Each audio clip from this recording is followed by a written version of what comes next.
Since 2009, East Ventures has been involved in the development of technology and efficient digital infrastructure in Indonesia. We have witnessed tremendous growth of the digital ecosystem in the last decade. When the COVID-19 pandemic hit Indonesia in 2020, it became a game reset. Yet, the nation's ability to overcome the crisis, combined with high digital adoption, has brought us into a new chapter. 2022 is the next normal, and it is the right moment to move faster to further optimize the digital ecosystem. Indonesia will soon be able to enter its digital golden era. The rate of digital growth in Indonesia is increasing. Hence, the regional digital competitiveness is becoming more equal.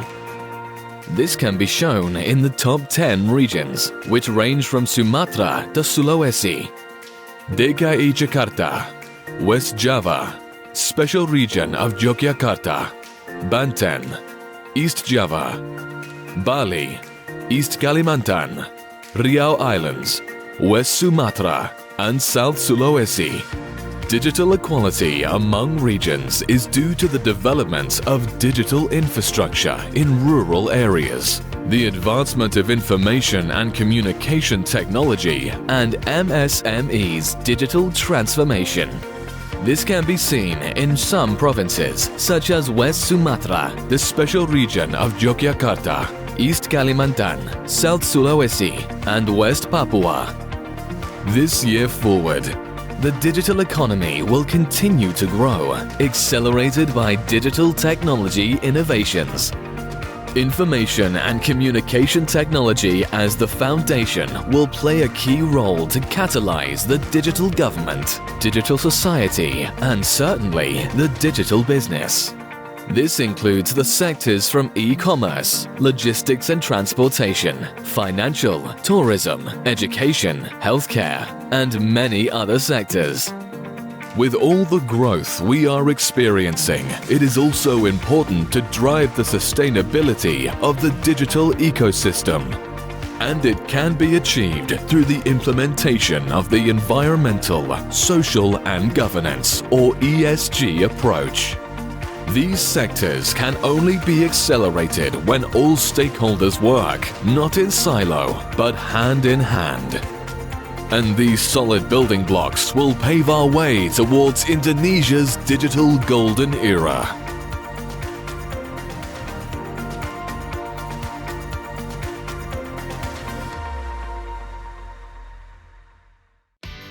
Halo guys! Tahu gak, sekarang cuma dengan satu jari, semua urusan listrik langsung beres, res. Ini dia, PLN Mobile. Kalau cuma gangguan aja sih, nggak usah panik. Tinggal tap menu pengaduan, cus petugas PLN-nya langsung datang. Atau mau isi token. Yang asiknya lagi nih guys, sekarang isi token listriknya bisa dari 5.000 doang loh. Cuma PLN Mobile yang bisa. Pasang listrik baru, atau mau ubah daya, atau cek hitungan listrik. Nah, buat kamu yang pengen internetan anti lelet dan kuotanya nggak habis-habis, ya internet di PLN Mobile lah. Asiknya lagi nih guys, kamu sekaligus juga bisa nikmatin layanan TV kabelnya. Atau mau dapetin hadiah menarik setiap bulan. Kirim kode referral sebanyak-banyaknya, hadiahnya banyak banget. Ada mobil listrik juga loh. Urusan listrik serahin aja ke PLN Mobile. Berbagi kebaikan jadi lebih mudah. Berbagi makan sahur, top up e-wallet, bisa. Nyenengin anak yatim piatu, virtual account, bisa. Kirim THR nggak perlu rekening, mobile tunai, bisa. Infak jalan terus, scan kris, bisa. Bayar zakat, bisa. Perbanyak transaksi di BNI Mobile Banking, dapatkan rezeki tabungan, gak pakai nanti. Ibadah jalan terus, transaksi gak putus-putus.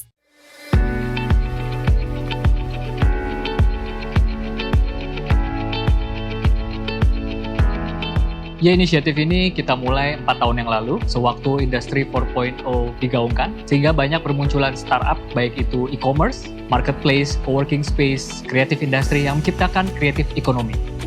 Lingkungan digital hub yang dibangun secara khusus dengan akses infrastruktur fisik dan teknologi yang modern akan sangat menunjang digital ecosystem dari berbagai aspek seperti bisnis, teknologi, dan pendidikan.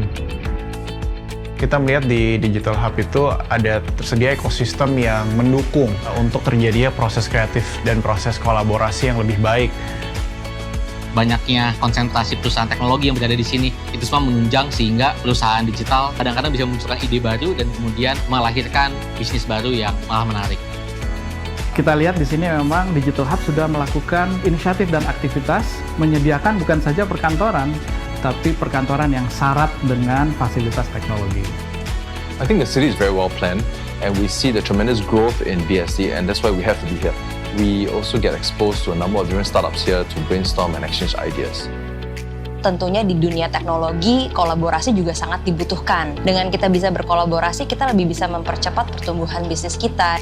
Dengan adanya banyaknya startup companies, juga creative and technology companies yang ada di sini, kita bekerja samanya lebih mudah.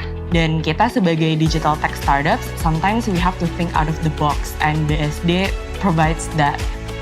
Kami selalu berkomitmen menyediakan pengalaman belajar dan penelitian yang inovatif, kreatif, aplikatif, dan relevan, sehingga bisa menjadi solusi yang nyata bagi kebutuhan masyarakat. Untuk membantu terjadi interaksi, dan dari interaksi yang baik dan sehat itu tentu akan ada banyak ide-ide dan hasil-hasil yang lebih baik lagi buat customer kita. Dan ekosistem yang terbentuk ini akan semakin kuat dengan target menjadikan BSD menjadi kawasan Integrated Smart City yang pertama di Indonesia. Disinilah Digital Hub hadir untuk mensupport this tech and digital ecosystem. Digital Hub adalah sebuah mimpi yang sudah menjadi kenyataan, tapi visinya masih jauh ke depan. Saatnya kita berkumpul untuk menatap masa depan yang lebih baik.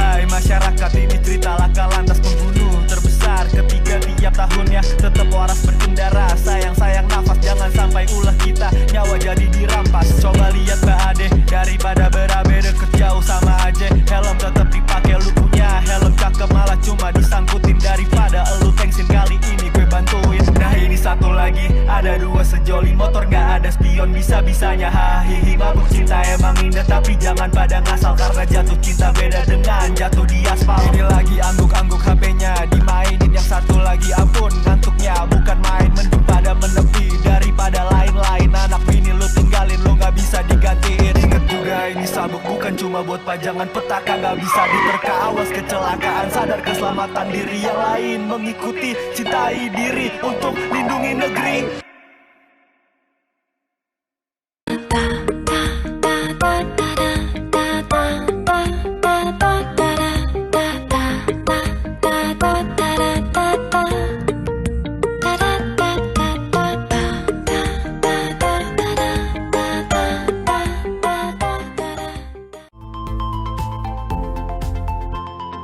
Sari Ayu Rose Skincare dengan moisturizer dan natural antioksidan memberikan total hydration effect dengan 3 langkah mudah. Pertama, cleansing milk membersihkan kulit secara menyeluruh.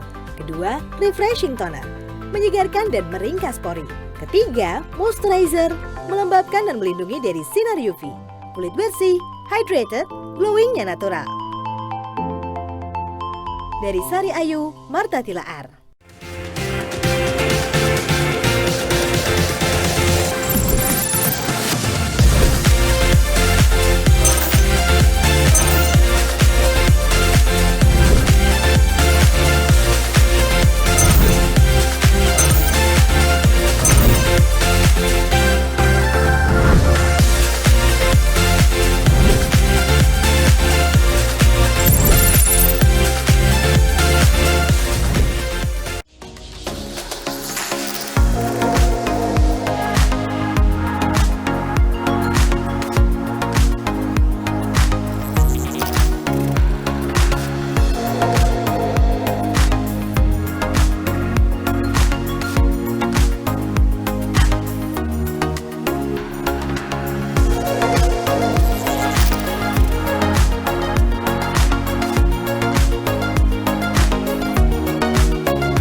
Selamat siang sahabat Kata Data, apa kabarnya? Semoga dalam keadaan sehat selalu dan tetap mematuhi protokol kesehatan. Senang sekali saya Stephanie Patricia akan memandu acara rangkaian Indonesia Data and Economy Conference atau IDE Kata Data 2022 Road to G20 Together for the New Future. Pada sesi kelima ini, tema yang akan kita bahas adalah The Future of NFT. Ya, sahabat Kata Data, Indonesia mendapat kehormatan karena menjadi tuan rumah dalam presidensi G20 pada Oktober mendatang di Bali. Pertemuan ini sangat strategis karena jika digabungkan, negara-negara G20 menguasai 60% populasi dunia, 75% perdagangan global, dan 80% PDB dunia. IDE Kata Data 2022 akan membahas beberapa agenda penting pada pertemuan G20 seperti transformasi digital, inklusi keuangan, dan transformasi kesehatan. IDE Kata Data 2022 ingin mengajak masyarakat untuk membayangkan masa depan Indonesia di berbagai sektor. Event ini bertepatan dengan perayaan HUT Kata Data 10 pada tanggal 1 April 2022. Event ini akan berlangsung selama 4 hari yang digelar mulai hari ini tanggal 5 April hingga 8 April 2022. Dan acara ini didukung oleh Tropical Forest Alliance atau TFA, Toko Kripto, serta disponsori oleh East Ventures, PT PLN Persero, BNI, Telkom Indonesia, Digital Hub Sinar Maslen, PT Jasa Raharja Persero Tbk, International Institute for Sustainable Development, serta Sari Ayu Marta Tilaar.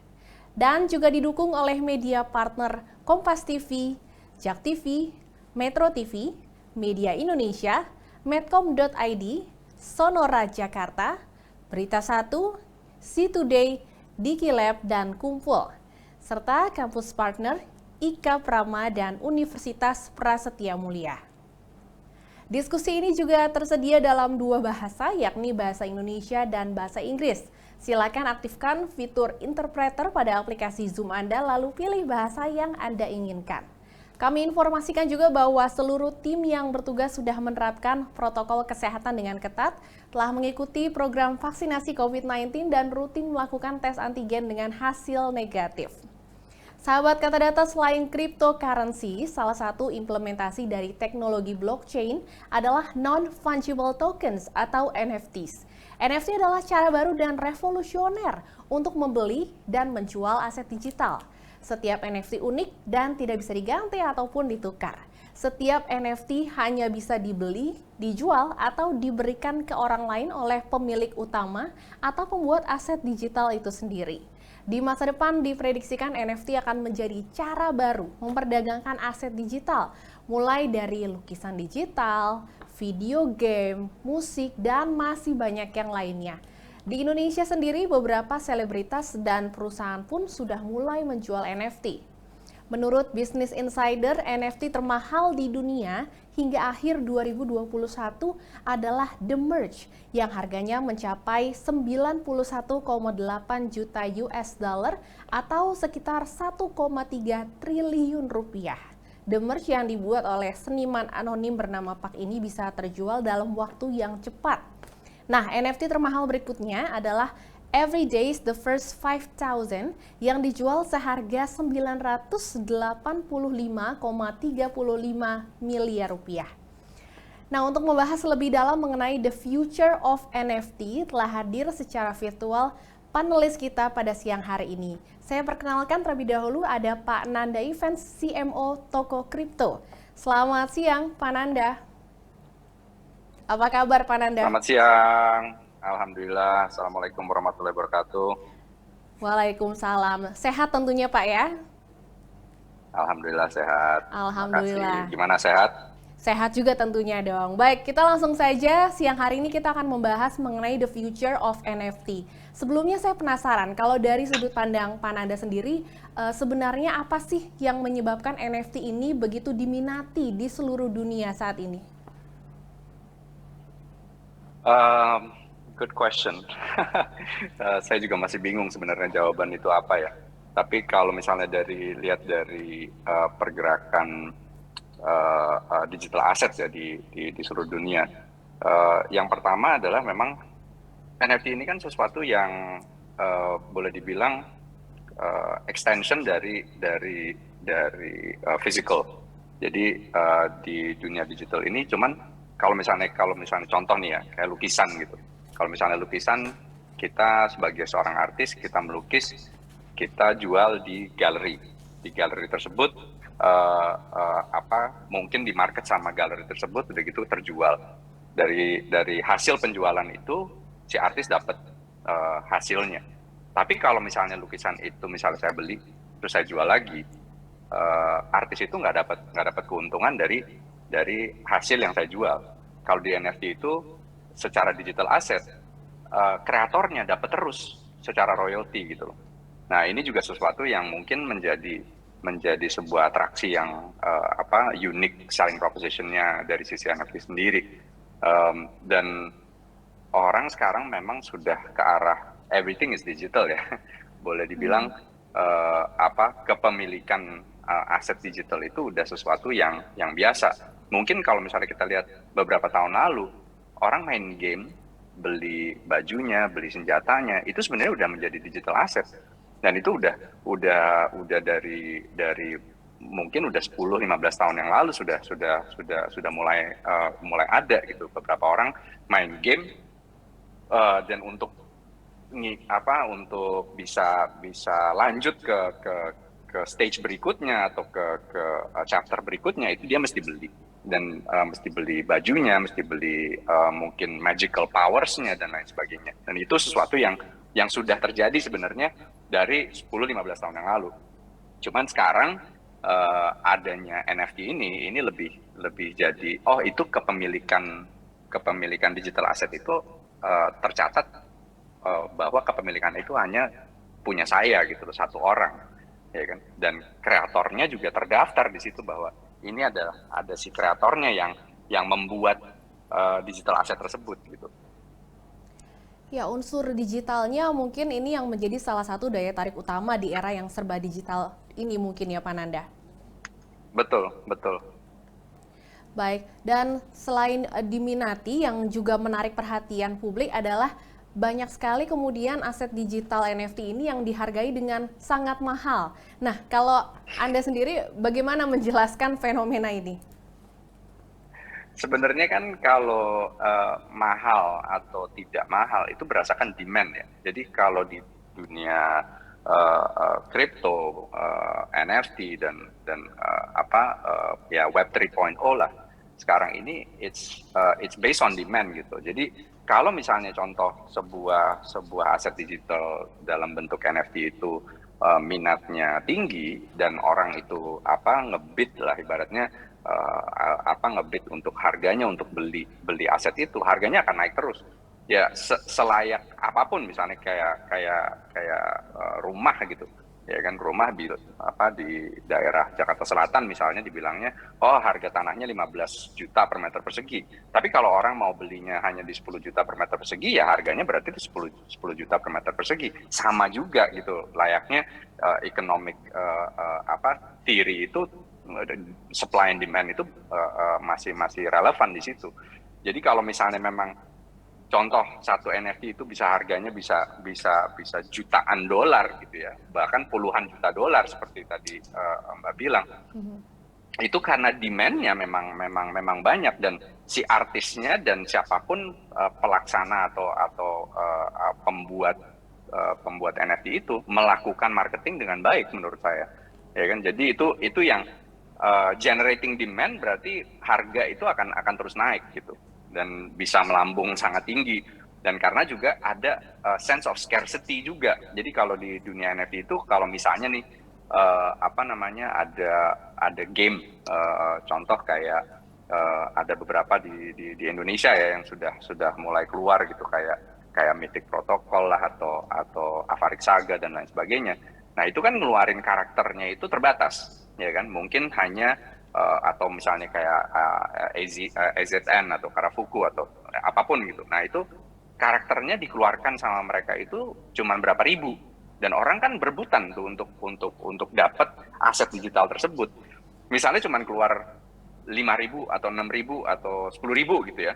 Berarti hanya 10.000 orang yang bisa mendapatkan itu. Jadi kan orang pada nyerbu tuh ke untuk berbondong-bondong rebutan untuk beli si NFT tersebut, dan itu harganya akan naik karena ada law of scarcity juga kan, di mana wah ini cuma 10.000 nih, sementara peminatnya ada 30.000 atau 50.000 bahkan 1 juta orang gitu. Nah itu harganya bisa melambung tinggi gitu. Semakin tinggi demand-nya, semakin mahal juga tentu harganya. Nah, kalau tadi kita Betul. bicara NFT secara umum, kalau NFT di Indonesia sendiri nih, Pak Nanda, toko kripto sendiri kan baru saja meluncurkan Tokomall tahun lalu sebagai marketplace NFT. Seperti apa perkembangannya sejauh ini? Alhamdulillah ya, kalau kita itu sebenarnya di awal kita membangun si Tokomall itu pada saat pandemi lagi benar-benar kita lagi lockdown banget gitu, dan kita bangun itu kenapa? Karena awalnya niatnya itu adalah ini banyak banget teman-teman kita teman-teman di dunia kreatif ya, mau itu dari insan advertising, marketing, event organizer, yang semuanya boleh dibilang hidupnya tersulitkan lah dengan pandemi, karena itu kan sesuatu industri yang memang amat sangat terpukul pada saat pandemi 2 tahun lalu ya, awal-awal pandemi, dan kita merasakan bahwa ini sesuatu yang kita harus lakukan untuk membantu mereka. Kenapa? Karena memberikan wadah buat insan kreatif, para artis dan lain sebagainya untuk bisa menjual karya kreatifnya dia secara online. Dan itu boleh dibilang ya dulu itu akses terhadap penjualan karya kreatif itu masih terbatas. Dan yang kedua juga kalau misalnya seorang artis seperti saya bilang tadi, seorang artis bikin kreasinya itu ya cuman bisa dilihat oleh beberapa orang gitu loh. Kita jual lukisan kita ke galeri gitu, galeri yang jual. Tapi kan orang nggak ada yang datang ke galeri pada saat pandemi, ya kan? Sama aja layaknya kalau misalnya kita ngelihat ya ada suatu art installation gitu ya, kita cuma ngelihat di satu mall atau di satu galeri atau di satu museum gitu. Nah kalau ini kan semua orang seluruh dunia bisa lihat. Nah itu yang kita laksanakan. Jadi kemarin juga kita bantu beberapa bisnis ya kan, yang juga boleh dibilang struggling dengan penjualannya mereka, tapi mereka mempunyai bisnis model itu memang very creative driven gitu ya, kayak membuat lukisan di sepatu lah, atau kreasi baju dengan lukisan tertentu, dan karya kolaborasi juga gitu ya. Dan itu juga kita bantu untuk masuk ke dalam Tokomall. Jadi sebagai partner kita, dan kita juga bantu untuk marketing juga. Ya alhamdulillah kita ya waktu itu yang pertama lah ya di Indonesia melakukan hal itu, tapi kita juga punya partner yang banyak sekali dan berkolaborasi dengan puluhan teman-teman di luar sana dari para insan kreatif di Indonesia. Jadi ya diawali oleh niat baik ya, insya Allah bisa terus berkembang. Sudah ada berapa kolektor dan mitra dari Tokomall kalau boleh tahu nih Pak Nanda sampai saat ini? Waduh, itu suatu angka yang aku pun juga masih nggak tahu ya. Jadi kalau dari user mungkin dari kolektor udah kurang lebih ada 10 ribuan lah ya. Dan kalau dari mitra sendiri mungkin ada 200-300an yang sudah masuk, dan itu yang mitra yang memang dikurasi, tapi juga ada beberapa mungkin ada ratusan juga yang tidak dikurasi. Jadi orang yang bisa langsung datang untuk masukin karya kreatifnya dia langsung ke Tokomall juga ada. Tapi juga kita juga mencoba untuk mengkurasi mitra-mitra seperti kayak kayak apa ya, Damn I Love Indonesia, Never to Lavish dan lain sebagainya, itu mitra bisnis lah ya. Mereka juga punya bisnis yang memang creative driven seperti saya bilang tadi. Saya ingin konfirmasi, artinya apakah seluruh mitra dan kolektor yang tergabung di Tokomall sejauh ini berada atau berasal dari Indonesia seluruhnya? So far yes. Ya kita justru memang fokus terhadap Indonesian kreator untuk supaya mereka mempunyai global platform gitu loh. Jadi bukan toko kripto juga secara bisnis beroperasi hanya untuk warga negara Indonesia dan WNA yang mempunyai izin tinggal di Indonesia, yang mempunyai kitas gitu ya. Jadi memang fokusnya kita memang di Indonesia untuk saat ini.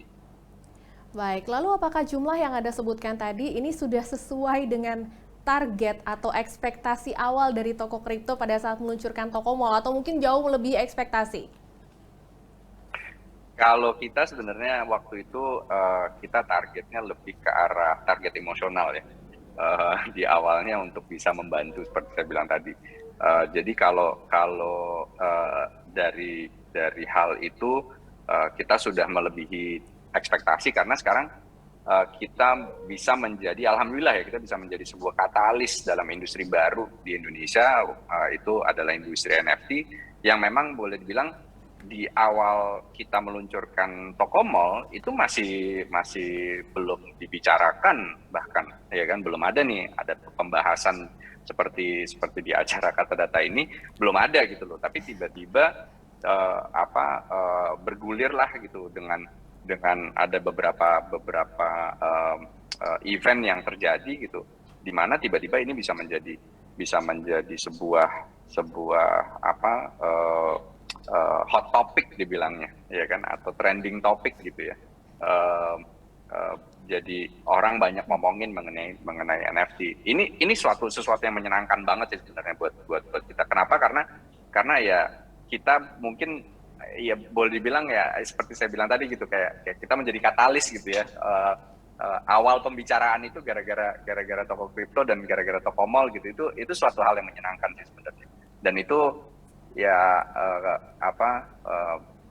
apakah itu bisa dibilang kontribusi kita terhadap bangsa atau gimana gitu ya, tapi itu suatu hal yang menyenangkan buat kita. Jadi dan di situ kita mencoba untuk supaya kita bisa terus membantu lah teman-teman. Kalau ya banyak sekali sekarang proyek-proyek lokal ya, proyek-proyek NFT lokal yang kita sedang membantu juga gitu loh. Apakah itu dari sisi advisory atau kita itu dari sisi investasi juga, atau memang dari sisi co-marketing gitu ya. Dan itu kita jalanin untuk membantu proyek-proyek lokal sebanyak mungkin dalam dunia NFT.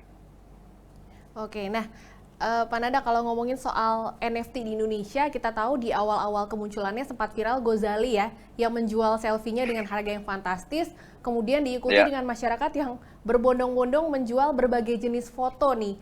Tapi sayangnya pengetahuan yang masih minim membuat masyarakat menjual foto yang mungkin tidak seharusnya juga untuk dijual. Misalnya foto KTP waktu itu sempat viral juga.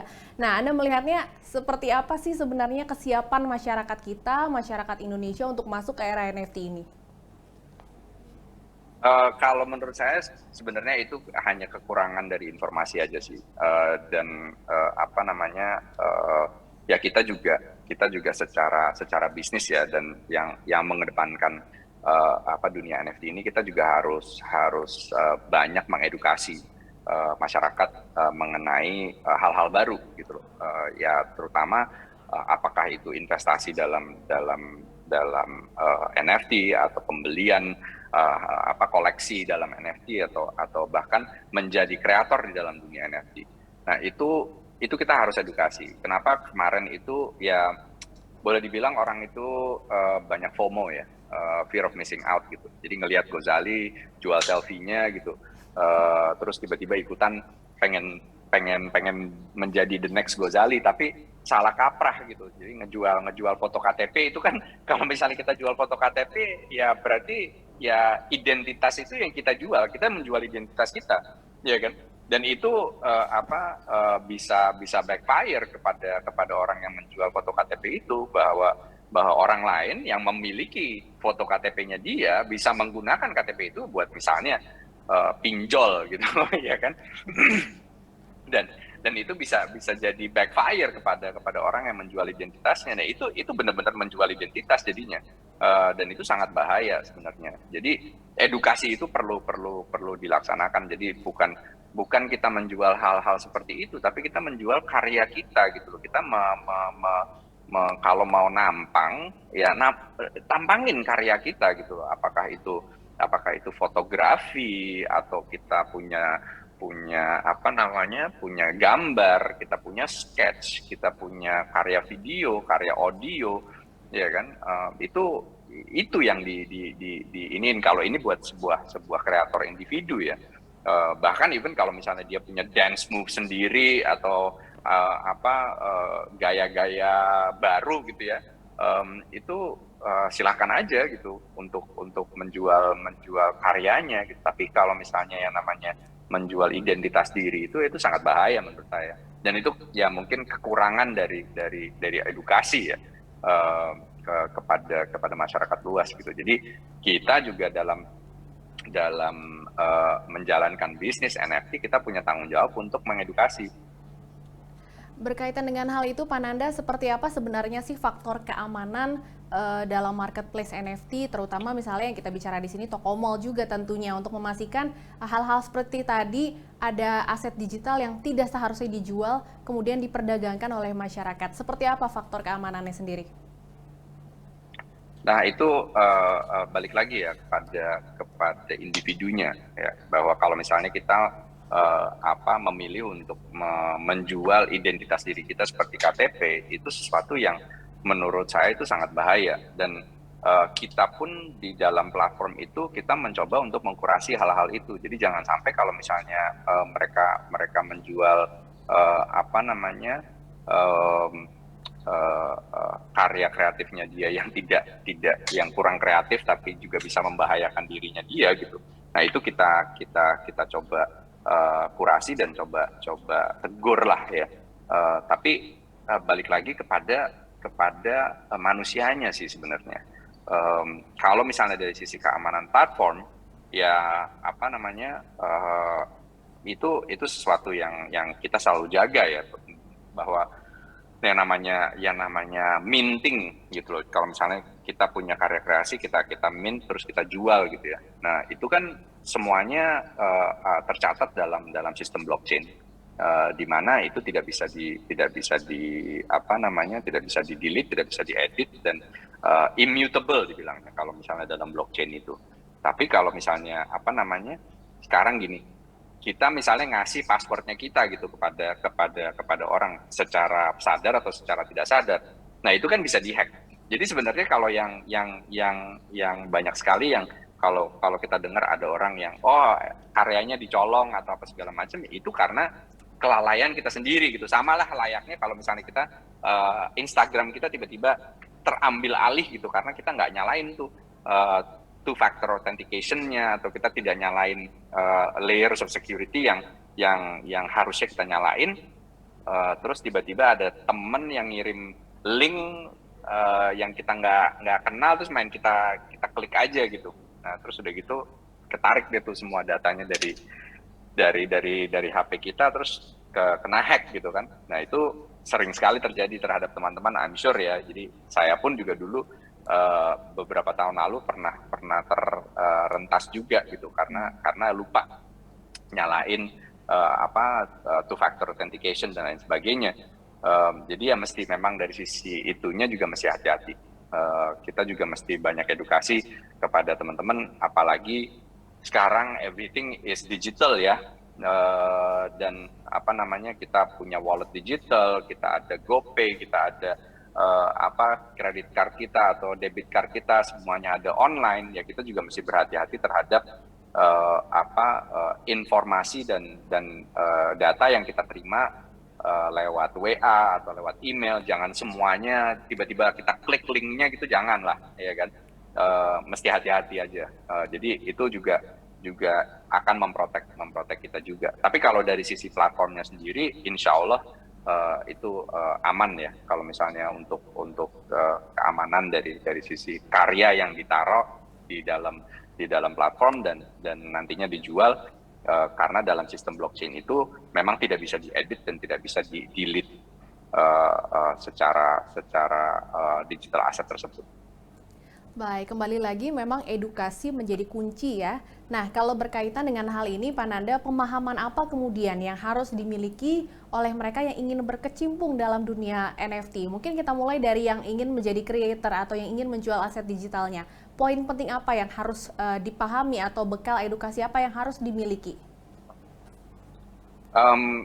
Jadi kalau di awal itu memang kita secara kreator kadang kita agak malu-malu ya untuk memarket diri kita. Seperti tadi saya bilang, kalau misalnya sebuah karya itu tidak dipromosikan oleh si sang kreatornya, orang nggak akan tahu gitu loh. Kita nggak bisa membuat sesuatu terus kita tiba-tiba ya udah kita berharap orang akan beli, nggak bisa. Yang dibilang if you build it they will come, itu nggak ada di dunia sekarang, karena kan terlalu banyak noise-nya ya, terlalu banyak orang yang juga melakukan hal yang sama. Jadi kita juga harus stand out gitu, kita harus kelihatan lebih dari yang lain, di mana kita harus memarket karya kita gitu. Itu yang pertama. Yang kedua, pilih platform yang memang atau protokol juga yang mempunyai secondary market yang lumayan bagus. Dalam arti kata gini, kalau misalnya kita masukin ke sebuah protokol atau NFT protokol, misalnya contoh nih ya, kita ada protokol ETH, ada protokol BSC, ada protokol macam-macam lah ya. Dan kalau misalnya protokol itu platform tersebut itu tidak memiliki secondary market yang besar, nah ini juga menjadi masalah nantinya. Kenapa? Karena harga karya kita itu tidak akan meningkat dan penjualan berikutnya tidak akan terjadi. Jadi kita hanya jual untuk ke satu orang, karena orang itu nanti akan keep, terus dia nggak jual lagi gitu loh. Jadi dia tidak memarket, tidak remarket si karyanya orang ini gitu. Nah, di mana kalau terjual kembali di secondary atau tertiary market, itu kan berarti si kreator ini dapat royaltinya dong, iya kan? Nah, kalau misalnya secondary marketnya jelek atau secondary market kurang bagus, ya berarti si kreator ini, si artis yang pertama yang menciptakan karya ini tidak mendapatkan apa-apa lagi gitu loh. Nah, ini juga suatu yang harus dipahami juga terhadap untuk si sang kreator individu ya, untuk supaya dia bisa menghasilkan lebih dan mendapatkan penghasilan dari hasil penjualan berikutnya. Nah, tapi yang pertama ya menurut saya kita harus belajar untuk memarket diri. Jadi kalau misalnya kita punya kreasi NFT, bikinlah channel Discord, bikinlah handle Twitter gitu ya. Dan Discord dan Twitter itu adalah dua tempat yang paling relevan untuk para kreator untuk memarket dirinya dan memarket karyanya, untuk mendapatkan dukungan dari komunitas. Karena Discord dan Twitter itu sangat penting ya buat marketing NFT produk gitu. Baik, harus berani stand out, harus berani memarket diri sendiri dan juga karya yang dibuat. Ada tips mungkin tadi selain yang sudah disebutkan, bagaimana sih caranya untuk bisa memasarkan diri sendiri dan juga memasarkan karya yang sudah dibuat? Ya, pertama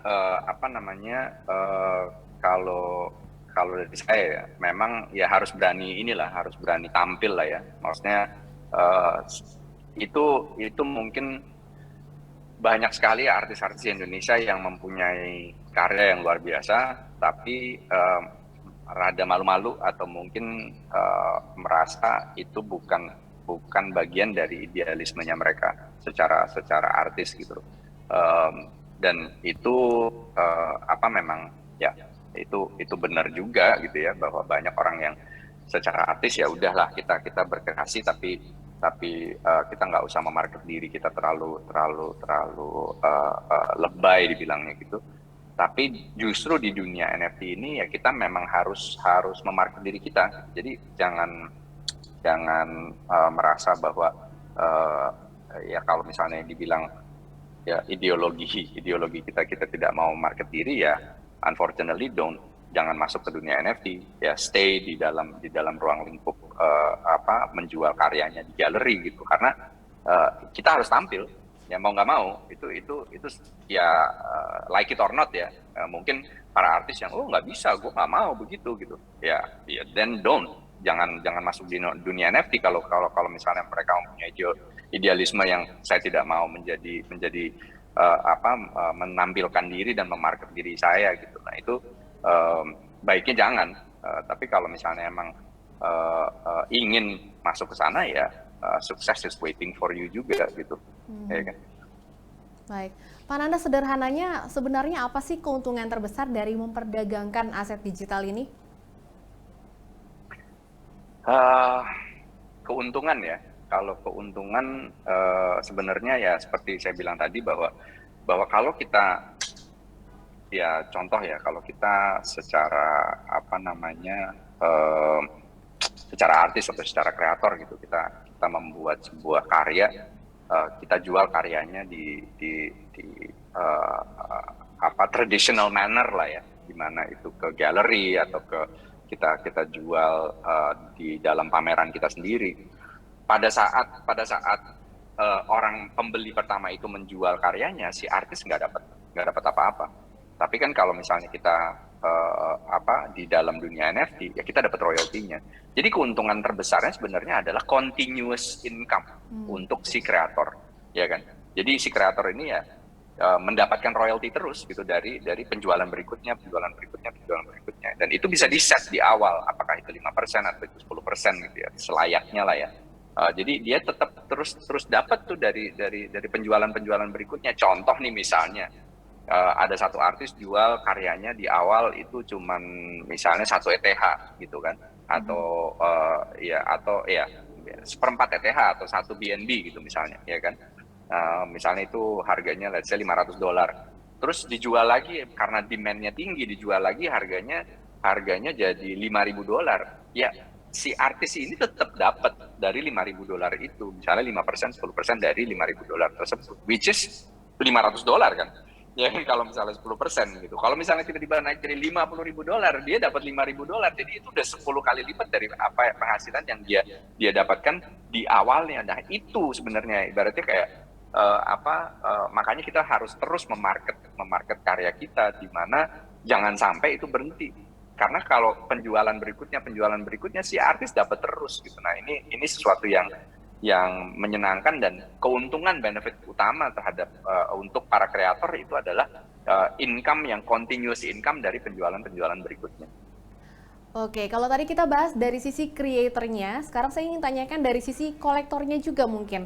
Apa yang harus pengetahuan yang harus dimiliki atau mungkin diwaspadai untuk para kolektor NFT? Nah, kalau kolektor ini kolektor dan investor itu agak-agak beda-beda tipis ya. Jadi kayak ada orang yang beli hanya untuk invest aja, ngelihat bahwa ini harganya nanti akan naik, habis itu dijual lagi gitu kan. Ada orang yang memang seperti saya gitu ya. Saya memang pencinta lukisan dan terutama artis-artis Indonesia dan pelukis-pelukis Indonesia. Sama juga di NFT juga saya lebih banyak beli produk-produk atau project-project yang memang Indonesian based gitu ya.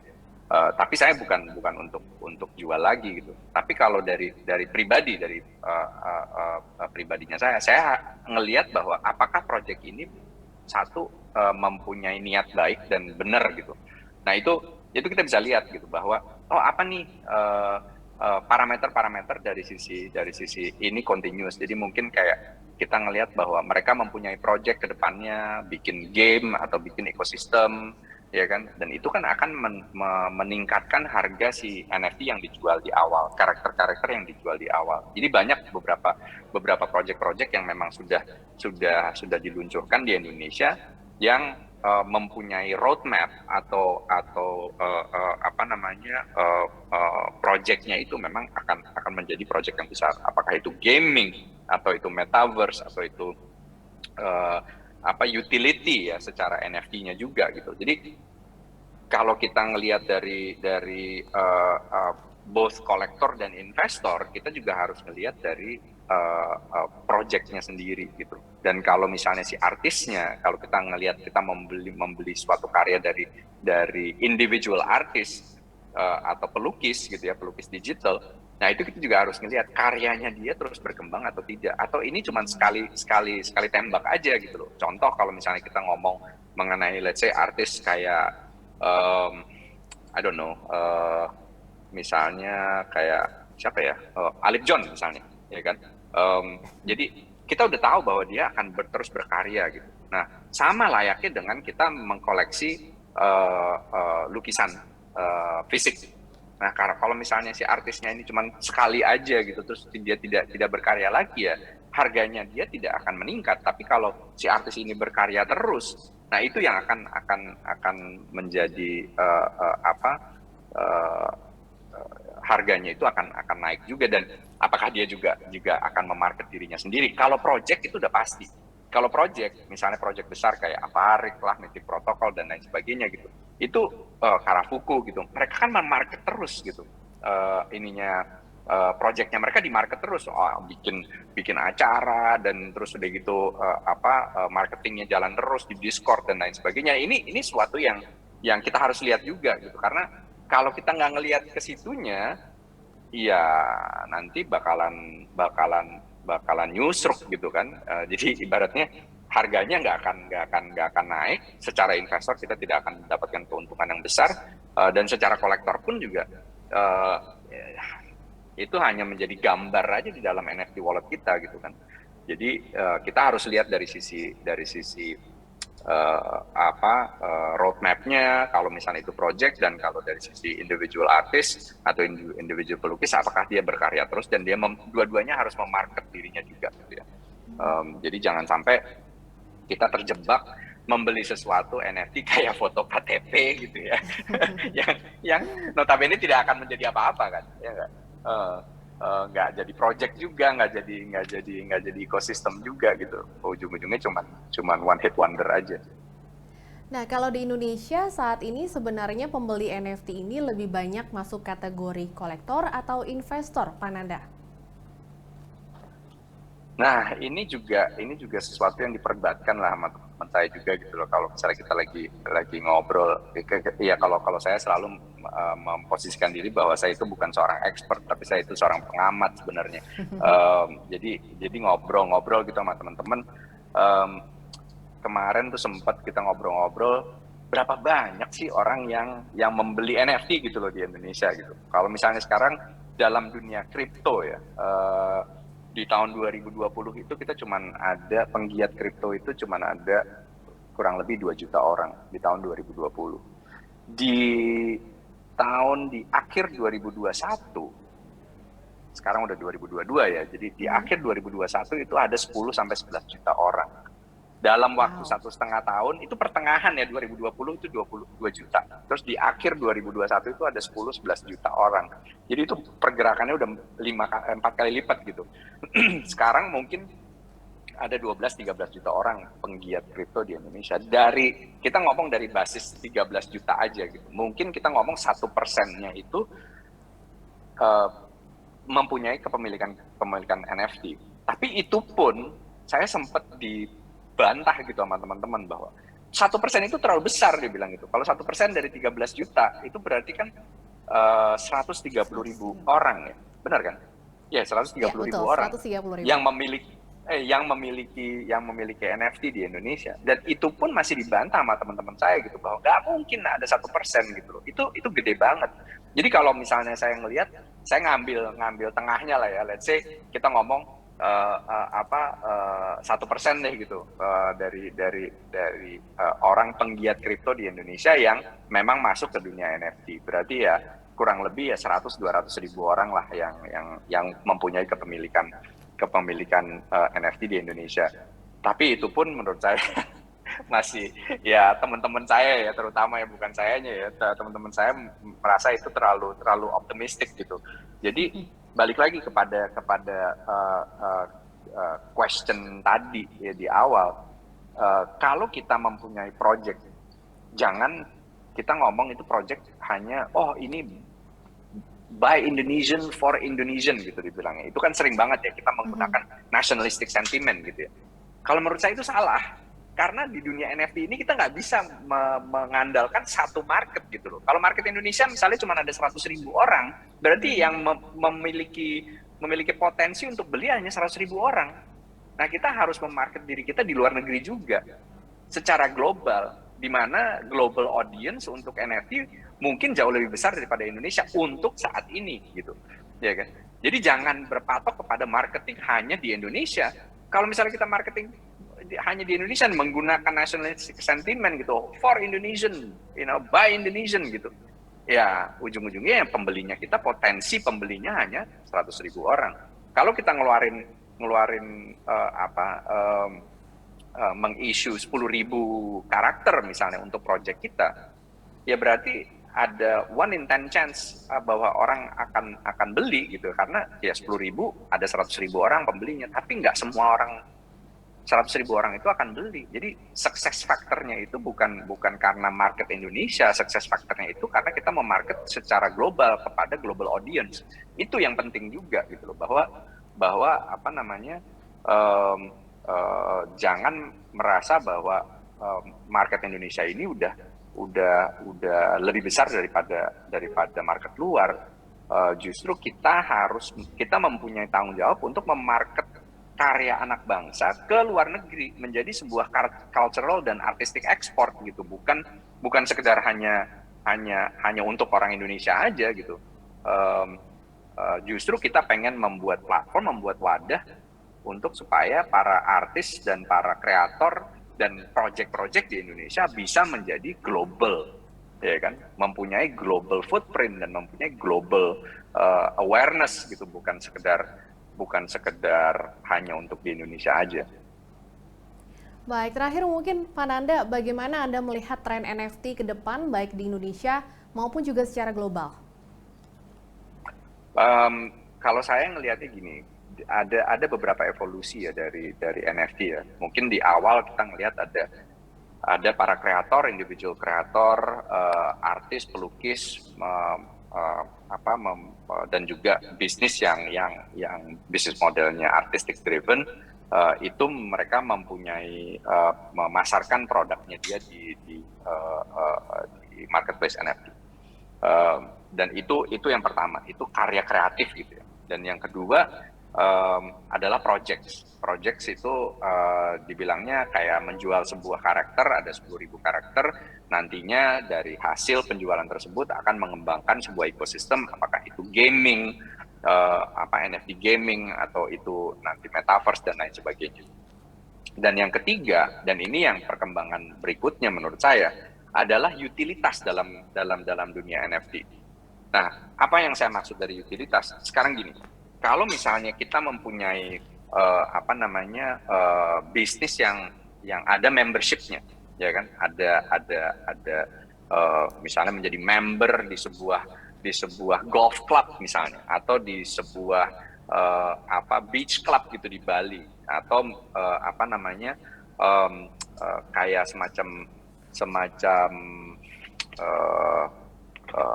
lupa saya namanya, timeshare gitu ya. Kalau misalnya ada properti hotel gitu, kita kan ada tuh yang beli bagian dari kamar hotel tersebut, nanti kita dapat hasilnya dan lain sebagainya. Itu bisa diwujudkan dalam bentuk NFT, ya kan. Jadi membership, terus juga kayak misalnya kita ngomong tiket konser, ya kan, bisa dijual sebagai NFT. Dan juga kayak contoh para artis musisi, ya kan, mereka mau menjual albumnya. Kalau dulu kan kita beli CD ya Mbak ya, kita beli CD atau kita beli kaset ya. Kalau generasi saya dulu masih beli plat ya, piringan hitam dibilangnya zaman dulu, karena saya Gen X ya. Dan setelah itu kaset, setelah itu CD gitu. Nah kalau sekarang kan udah digital semuanya kan, kita download musiknya dari Spotify atau dari Apple Music dan segala macam. Nah, bukti kepemilikan kita bahwa itu musik kita beli itu apa? Ya kan? Nah, itu bisa tuh si artisnya ngeluarin kayak buku. Dulu kan ada buku liriknya, ya kan? Ada artnya di dalam situ gitu. Nah, itu kan sesuatu yang bisa kita jual secara NFT juga. Jadi perkembangan NFT berikutnya adalah terhadap utilitas, kegunaan, ya kan, mau itu menjadi ticketing, konser, dan kemarin ada sebuah platform yang ngejual tiket untuk JGTC, Jazz Goes to Campus, namanya Sir Morpheus. Mereka menjual tiketnya dalam bentuk NFT, ya kan. Nah itu pertama kali tuh yang dilakukan di Asia Pasifik, bahkan mungkin di dunia gitu ya. Bahwa mereka menjual tiket buat konser ini dalam bentuk NFT. Nah ini juga apa namanya sesuatu yang dibilang bagian dari utilitas. Ada contoh apa namanya hotel yang akan mengeluarkan investasi di dalam hotel tersebut, kepemilikan dalam hotel tersebut dalam bentuk NFT. Itu juga bisa, ya kan. Jadi banyak sekali sebenarnya yang bisa dilakukan. Jadi bukan sekedar hanya untuk art aja, tapi juga bisa menjadi utilitas. NFT itu bisa menjadi utilitas juga. Dan itu menurut saya evolusi yang sangat penting. Karena mungkin berikutnya menjadi kepemilikan barang, misalnya kita punya mobil atau rumah, tanah kita atau sertifikat rumah kita. Itu dalam bentuk NFT. Baik. Gitu. Nah itu bagian dari itu bagian dari utilitas NFT juga ya. Bahkan sampai ke perangko dan juga mungkin materai ya. Itu juga bisa jadi di NFT kan. Baik, kita akan tunggu tentunya perkembangan lebih lanjut dari NFT. Ternyata masih banyak sekali potensi NFT yang masih bisa dikembangkan, tapi bisa kita tarik kesimpulan bahwa tentunya harus tetap diimbangi dengan tadi ya, edukasi yang terus-menerus bagi para pelaku yang berkecimpung dalam NFT, baik kreatornya maupun juga mereka yang ingin membeli NFT. Baik, sebelum saya mengakhiri sesi kelima ini, mari saya ingin mengajak Pananda untuk foto bersama terlebih dahulu. Ya, saya hitung dari 3. 3, 2, 1. Baik, terima kasih Pananda dan sahabat Kata Data. Acara ini didukung oleh Tropical Forest Alliance, TFA, Toko Kripto, serta disponsori oleh East Ventures, PT PLN Persero, BNI, Telkom Indonesia, Digital Hub Sinar Maslen, PT Jasa Raharja Persero Tbk, International Institute for Sustainable Development, serta Sari Ayu Marta Tilaar. Dan didukung oleh media partner Kompas TV, Jak TV, Metro TV, Media Indonesia, Medcom.id, Sonora Jakarta, Berita 1, C Today, Dikilab, dan Kumpul, serta kampus partner Ika Prama dan Universitas Prasetya Mulia. Terima kasih sekali lagi saya ucapkan kepada Pananda atas diskusinya yang sungguh luar biasa menarik pada siang menjelang sore hari ini. Juga terima kasih kepada sahabat Kata Data yang sudah menyimak diskusi kita pada siang hari ini. Saya Stephanie Patricia serta seluruh tim yang bertugas undur diri sejenak. Dan jangan lupa saksikan Kata Data IDE 2022 sesi ke-6 pukul 15.45 waktu Indonesia Barat dengan tema Logistik 4.0. Bagi Anda yang menyaksikan melalui platform YouTube dan Facebook Kata Data, silakan klik tautan yang dibagikan di kolom komentar untuk dapat menyimak sesi selanjutnya. Dan ingat, terus patuhi protokol kesehatan dimanapun Anda berada. Selamat siang, terima kasih, dan sampai jumpa.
Bye.